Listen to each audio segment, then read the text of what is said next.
औज़ुबिल्लाहिमिनश्शैतानिर्रजीम बिस्मिल्लाहिर्रहमानिर्रहीम। अस्सलाम वालेकुम व्यूअर्स, उम्मीद करती हूँ आप सब खैरियत से होंगे। आज हम बनाने लगे हैं दाल चना, बिल्कुल ढाबा स्टाइल में मैं बनाऊँगी। बहुत ही मज़े की बनने वाली है, ठीक है। तो रेसिपी अपने एंड तक देखिए, मैं आपको बताऊँगी कि इसमें हम कौन-कौन सी चीज़ें शामिल करेंगे। इसके साथ मैंने बनाए हैं वाइट चावल की रेसिपी, ठीक है। वाइट चावल की रेसिपी भी अगर आपको चाहिए तो कमेंट्स में बताइएगा, ये आपके साथ मैं ज़रूर शेयर करूँगी। देख सकते हैं कितने मज़े के बने हैं ये दोनों चीज़ें। तो चलें अपनी रेसिपी स्टार्ट करते हैं। जी, तो सबसे पहले मैंने डेढ़ पाव दाल ली थी। डेढ़ पाव दाल को तकरीबन 2 घंटे पहले भिगो दिया था और भिगोने के बाद इसको मैंने पानी निकाल के अच्छी तरह से वॉश कर लिया है। कुकर ले लिया है, कुकर में हम दाल डाल देंगे और उसके बाद हम इसमें डाल देंगे टमाटर। टमाटर डालने के बाद अब हम इसमें कुछ मसाले शामिल करेंगे। नमक लिया है मैंने, हल्दी ली है, सूखा हुआ धनिया है, कुटी लाल मिर्च और पिसी हुई लाल मिर्च है। ये सारे मसाले आपने अपने टेस्ट के बराबर डाल देने हैं। मसाले डालने के बाद अब आपने अच्छी तरह से चम्मच की मदद से इसको मिक्स करना है, ठीक है। कोई सी भी आप चम्मच ले सकते हैं। आपने बस इसको थोड़ा-सा मिक्स करना है कि जो आपने मसाले इसमें शामिल किए हैं वो अच्छी तरह से इसमें हल हो जाएँ।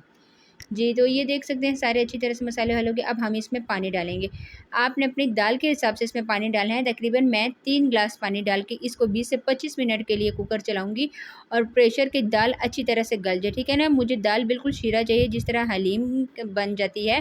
जी, तो मैंने प्रेशर लगा दिया। अब 25 मिनट हम इसका वेट करेंगे। 25 मिनट बाद कुकर खोल के हम चेक करेंगे कि दाल अच्छी तरह से गली है या नहीं। तो चलें आपसे मुलाकात होती है 25 मिनट बाद। जी, तो 25 मिनट गुज़रने के बाद जब मैंने दाल को प्रेशर को खोल के देखा तो बहुत ही ज़बरदस्त हो गई थी। इसी तरह मैंने एक पैन में इसको डाल दिया है। ये आप देख सकते हैं कितनी खूबसूरत, कितनी मज़े की लग रही थी। टमाटर वगैरह और जो मसाले इसमें डाले थे उसकी खुशबू भी बहुत मज़े की आ रही थी और दाल बिल्कुल अच्छी तरह से गल गई थी, ठीक है ना। हमने दाल इसमें शीरा दाल करनी है, साबुत-साबुत। हम जो फ्राइड दाल होती है उस तरह हमें नहीं चाहिए, क्योंकि हम इसको चावल के साथ सर्व करेंगे।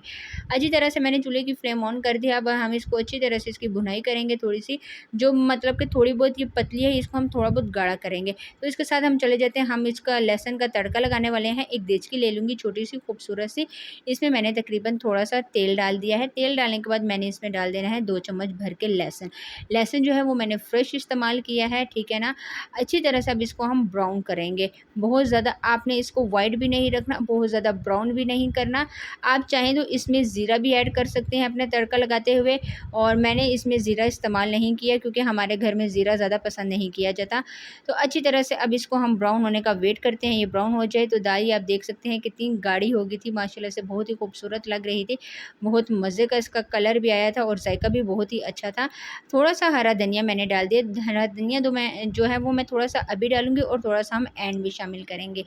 जी, तो साथ-साथ चम्मच आपने चलाते रहना है, आपने चेक करते रहना है कि आपको कितनी गाढ़ी चाहिए, ठीक है। तो चम्मच भी अच्छी तरह से मैं चला रही थी और जो लहसुन था, लहसुन भी बहुत अच्छी तरह से ब्राउन हो गया था। चूल्हे की फ्लेम मैंने ऑफ़ कर दी है। अब ये जो सारा लहसुन है ये आपने दाल में शामिल कर देना है। आराम से ध्यान से करना है, देखना कि इसकी छींटे वगैरह आपके चेहरे पे ना पड़े। जी, तो शामिल करने के बाद अब मैं इसको थोड़ा-सा मिक्स करूँगी। ये देख सकते हैं जैसे ही मैंने इसमें लहसुन डाला, लहसुन का तड़का लगाया तो इसकी खुशबू इतनी मज़ेदार हो गई थी, इतनी खूबसूरत, पूरे किचन में खुशबू फैल गई थी। तो मैं इसको दोबारा से मिक्स कर रही थी। चूल्हे की फ्लेम जो है मैंने बिल्कुल स्लो करके 5 मिनट के लिए इसको दम पे दे दूँगी कि अच्छी तरह से ये थोड़ी बहुत गाढ़ी हो जाए, फिर उसके बाद हम इसको सर्व करेंगे। जी, तो 5 मिनट गुज़र गए हैं। 5 मिनट गुज़रने के बाद चूल्हे की फ्लेम मैंने ऑफ़ कर दी थी और बिल्कुल जिस तरह की मुझे दाल चाहिए थी वो बिल्कुल तैयार हो गई है। बहुत ही मज़े की लग रही थी। तो चलें अब इसको हम सर्व करते हैं खूबसूरत सी डिश में या बाउल में, किसी भी आप देख सकते हैं। ये मैंने सर्व कर दिया। ऊपर से हरा धनिया जो बकाया था वो डाल देंगे, थोड़ी-सी सब्ज़ मिर्चें डालेंगे इसकी खूबसूरती बढ़ाने के लिए, इसका जायका बढ़ाने के लिए। जी, तो आप ये देख सकते हैं ये इसकी फ़ाइनल लुक है। इसके साथ जो हम सर्व कर रहे हैं वो चावल हैं। चावल की अगर रेसिपी आपको चाहिए तो आप मुझे बताइएगा, मैं आपके साथ ज़रूर शेयर करूँगी। तो आज के लिए इतना ही। उम्मीद करती हूँ कि ये रेसिपी आपको ज़रूर पसंद आएगी। आपने ज़रूर ट्राई करनी है, ट्राई करके आपने मुझे कमेंट्स में भी बताना है। और अगर आपको मेरी कोई भी रेसिपी पसंद है तो प्लीज़ मेरे चैनल को लाइक और सब्सक्राइब करना ना भूलें। आज के लिए इतना ही। अल्लाह हाफ़िज़।